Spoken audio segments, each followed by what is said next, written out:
Hello everyone, আবার একটা নতুন ভিডিও নিয়ে চলে এসেছি। আজকে আমরা একটা হোটেলে এসেছি। হোটেলটার নাম হচ্ছে খোয়াই।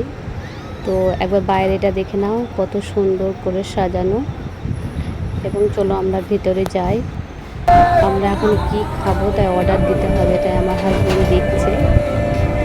আর একবার ভিতরটা দেখে নাও, কত সুন্দর করে সাজানো। আমি নাম শুনেছি, কোনোদিন আসিনি, এই প্রথম এলাম। তো পরিবেশটা আমার খুব ভালো লেগেছে।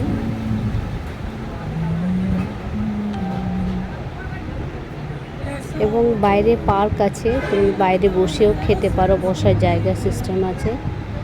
তো আমরা ভিতরেই বসলাম। তো খুবই ভালো লাগছে।